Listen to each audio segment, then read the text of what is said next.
તો બાપ, આવા કોઈ મહાપુરુષ આપણને મળે, મને તમને, તો આપણી યાત્રા ધન્ય બને. એવાના દર્શન થઈ જાય તો પછી એના જેવો કોઈ લાભ નહીં, એના જેવું કોઈ સુખ નહીં. એવી રામકથાની સૂત્રાત્મક વાતો થોડીક આપના સામે મેં મૂકી. એક ભાઈએ લખ્યું છે, બાપુ, જે વ્યક્તિ પરિવારને એક કરવામાં અને રાખવામાં પોતાનું ભણતર, બાળપણ, યુવાની બધું જ ત્યાગી દીધું હોય, હોવા છતાંય તે વ્યક્તિને કોઈ પણ જાતનું પારિવારિક એને કોઈ સપોર્ટ ન કરતું હોય, સુખ પ્રાપ્ત ન થાય, તો બાપુ શું કરવું?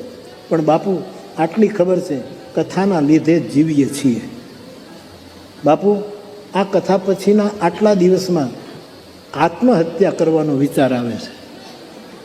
હવે તમે એમ લખો છો કથા માટે જ, કથામાં જ જીવીએ છીએ, તો આત્મહત્યાનો કેમ વિચાર કરવો? તમારી વાણીમાં સંકલન નથી, હિંમત ના હારો. ત્યારે આટલા દિવસમાં જીવીએ છીએ, આટલા દિવસમાં આત્મહત્યા કરવાનો વિચાર આવે, પણ ખબર નહીં, ત્રિભુવન દાદાનો ફોટો જોઉં છું એટલે પછી જીવવાની હિંમત આવે છે. સારો ફોટો જોઈને પછી એ વિચાર ભૂલાઈ જાય છે. બાપુ પોતાનો ભાવ લખે. એક ફોટોગ્રાફર છે, કોણ આપણામાંથી છે? કોઈ આપણા ફોટોગ્રાફરમાં કોઈ નામ રાજુ છે? કોણ? રાજુ, આ તને શું થઈ ગયું? ક્યાં લખ્યો? અરે યાર, વ્યાસપીઠના આટલા ફોટા પાડ્યા છે, એને ખોટા વિચાર કરે છે. ફોટા પાડે ને ખોટા વિચાર ન કરાય. ખુશ રહો બેટા, કાંઈ હોય તો અમને કહેજે ને મારા બાપ. દુનિયા તો કોઈની કાંઈ નથી, કોઈ કોઈનું નથી રહે, કોઈ કોઈનું નથી. અહીંયા બધા સ્વાર્થથી ભેગા થયા છે સાહેબ, પરમાર્થ કરે. હિંમત ન હારાય, હિંમત હારાય કોઈ દે. એણે નામ લખ્યું એટલે હું બોલ્યો, નહીં તો નામ ન બોલું.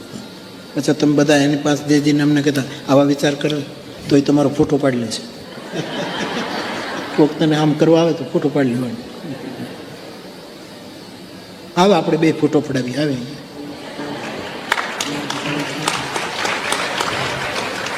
કોણ પાડશે? ગજાનંદ, તને આવડે ફોટો પાડ? નહીં શીખે.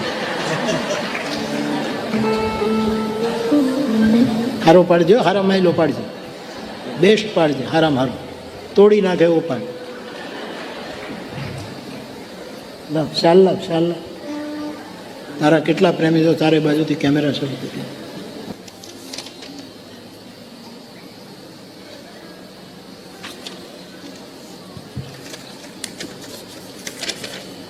જો આપણે આમાં એક ભાઈએ મોકલ્યું છે મને, રિશ્તો કા ગણિત, સંબંધોનું ગણિત, રિશ્તો કા ગણિત. જો પ્યાર વત્તા ખ્યાલ વત્તા ધમકી બરાબર માં. માં છે ને પ્યાર પણ કરે, આપણો ખ્યાલ પણ રાખે અને ધમકી પણ. ખબરદાર જો આમ કર્યું તો પ્યાર વત્તા ખ્યાલ વત્તા ધમકી બરાબર માં. આ રિશ્તોનું ગણિત.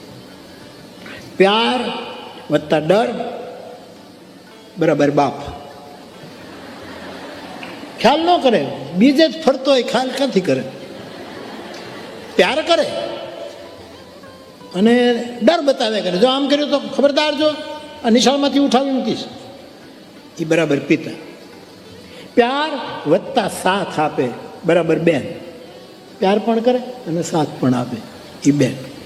પ્યાર વત્તા લડાઈ બરાબર ભાઈ. ભાઈ પ્યાર પણ કરે, લડે પણ કરે. પ્યાર વત્તા જિંદગી બરાબર દોસ્ત.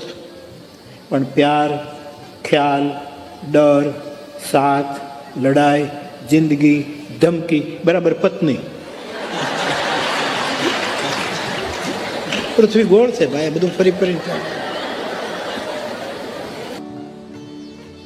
ભરદ્વાજ ઋષિના આશ્રમમાં યાજ્ઞવલ્કજી રોકાયા. ભરદ્વાજજીએ રામ વિશેની પરાવાત અને અપરાવાત બંને પૂછી. કે રામ તત્વ શું છે. શાસ્ત્રમાંથી પ્રગટ થાય એ પરારામ છે, અને સાધુના અંતઃકરણમાંથી પ્રગટ થાય તે અપરારામ. પ્રભુ સોઈ રામમાંની પરારામ કે અપર કો કે અપરારામ. આપ મને વિવેકથી વિચાર કરીને સમજાવો. અને પરમ વિવેકી આ બધા જે અમારા ટોચના એ વક્તાઓ જે છે બધાને પરમ શબ્દ લાગુ કરે. યાજ્ઞવલ્ક ભરદ્વાજજીને પ્રયાગમાં કથા કહે તો એ પરમ વિવેકી. ભગવાન શિવ પાર્વતીને કૈલાસ પર્વત પર કથા કહે એ પરમ વૈરાગી. શિવ જેવો વૈરાગી કોણ? કાગભૂસુંડીજી નીલગિરી પર્વત ઉપર કથા કહે ત્યાં હંસો સાંભળે, પણ પોતે હંસ નથી, પરમહંસ. એક પરમ વિવેકી, એક પરમ વૈરાગી, એક પરમહંસ. અને તુલસીદાસજી પોતાના મનને કથા સંભળાવે એ પરમ પ્રપન્ન, શરણાગતિના ઘાટ ઉપર. બધાની સાથે પરમ શબ્દ લાગ્યો છે. તો પરમ પ્રપન્ન તુલસીદાસજી કથા પ્રયાગ લઈ ગયા, અને પ્રયાગમાં પરમ વિવેકી યાજ્ઞવલ્ક ભરદ્વાજજીને રામકથા એમની જિજ્ઞાસાના જવાબમાં સંભળાવે છે. અને કહ્યું, મહારાજ રામકથા તમે સાંભળો એના પહેલા શિવકથા કહો. જરાક થોડુંક વિષયાંતર કર્યો ગણાય. કોઈ માણસ જે પ્રશ્ન પૂછે એના સંદર્ભમાં જ જવાબ આપવો જોઈએ. એ એક વિવેક છે, એક રીત છે, નિયમ પણ છે. રામાયણમાં 2 જગ્યાએ એવું થયું કે પ્રશ્ન કંઈક બીજો પૂછાયો અને જવાબ આપતી વખતે કંઈક બીજું જ પ્રકરણ શરૂ કર્યું. જરાક વિચિત્ર લાગે, કારણ કે ગ્રંથ જ પરમ વિચિત્ર છે. માનસી એ પરમ વિચિત્ર ગ્રંથ. પંડિતજી 2 જગ્યાએ આવું થયું. શું પૂછ્યું ભરદ્વાજી? પ્રભુ સોઈ રામ કી અપર કો જાહી જપત ત્રિપુરારી સત્યધામ સર્વજ્ઞ તુમ કહું વિવેક. રામ તત્વ સમજાવ. વળી ભૂમિકામાં રામ તત્વ સમજાવનારી વાત જ શરૂ કરી કે રામકથા કાલિકા છે, રામકથા ચંદ્રકિરણ છે, પણ પછી વિષય ફેરવી નાખી. સીધી રામકથા જ શરૂ કરી દેવાની હોય કે જે રામની વિશે તમે પૂછ્યું છે આ રામનું તત્વ આ, પણ વિષય ફેરવી નાખ્યો. આખી શિવ કથા શરૂ કરી, મહાદેવની કથા. એકવારના ત્રેતાયુગમાં ભગવાન શિવ અને સતી કુંભજ ઋષિના આશ્રમમાં કથા. આ એક પ્રસંગ જ્યાં પૂછ્યું છે કંઈક પ્રારંભ કંઈક બીજા બિંદુથી થયો. એક વર્ષ બીજી આપણા ધ્યાન ઉપર આવશે. વર્ષો પહેલા કહેલી વાતો બધી સ્મરણમાં આવે છે. ત્યારે આ કોઈ નહોતા, ચાંદોય નહોતો, સૂરજ ત્યારના અમારા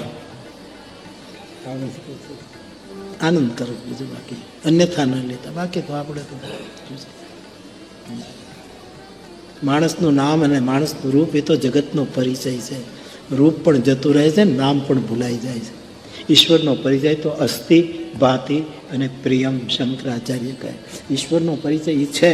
ઈશ્વર હતો એમ ન હોય અને ઈશ્વર હશે એમ ન હોય. હે અસ્થિ ભાતિ, આ ઈશ્વર છે એટલે જગત પ્રકાશિત છે. જગત પ્રકાશ, પ્રકાશક. બીજી ઘટના છે જેમાં વિષય ફેરવી નાખ્યો. એ ઘટના છે હનુમાન ચાલીસા. ગુરુના ચરણ કમલની રજથી મારા મનનું દર્પણ સ્વચ્છ કરીને હું રઘુવરનું વર્ણન કરવા, એના વિમલ યશનું ગાયન કરવા જઈ રહ્યો છું. જે યશનું ગાયન ચારે ફળ આપે, ધર્મ અર્થ કામ મોક્ષ. આ એનો સીધો સાધો. હવે મારે આપને એક પ્રશ્ન પૂછવો. તો પંડિતજી બેઠા બેઠા જવાબ આપજો. તુલસીદાસજી કોઈ દિવસ ખોટું બોલે? તુલસીદાસજી ખોટું બોલે? તમે બધા આમાં કબૂલ છે ને? તુલસી ખોટું બોલે?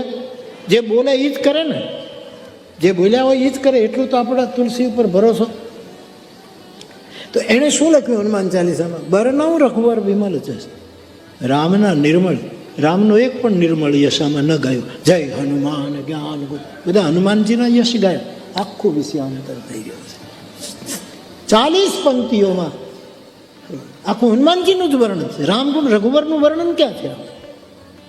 જય હનુમાન જ્ઞાન ગુણ સાગર, જય કપી સતી લોક ઉજા, રામદૂત અતુલિત બલધામ. સંદર્ભો આવે પણ મૂળ તો હનુમાનજીનું જ વર્ણન છે. તો અહીંયા ચૂક્યા છે. આનું કેમ કરશે? મોટી મુશ્કેલી આવી. આ ઉપાડો લેવાની જરૂર જ નહોતી. પણ ભરત છે ને એ ભગવાન રામના પ્રેમનો અવતાર છે. સમજો, ભરત રામ પ્રેમ મૂર્તિ તનુ. ભરત છે એ રામના પ્રેમનો અવતાર છે. લક્ષ્મણજી છે એ રામના શૌર્યનો અવતાર છે. તત્વ રામ જ છે સાહેબ. બાકી રામનું જે શૌર્ય પ્રગટ થાય છે એનું નામ લક્ષ્મણ છે. પછી ગમે તેવો બાપ હોય કે સસરો હોય, એસી તૈસી કરે છે શૌર્ય.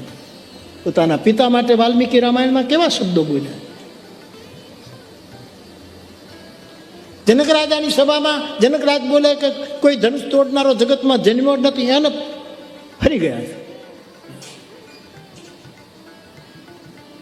રામના શૌર્યનો અવતાર લક્ષ્મણ છે.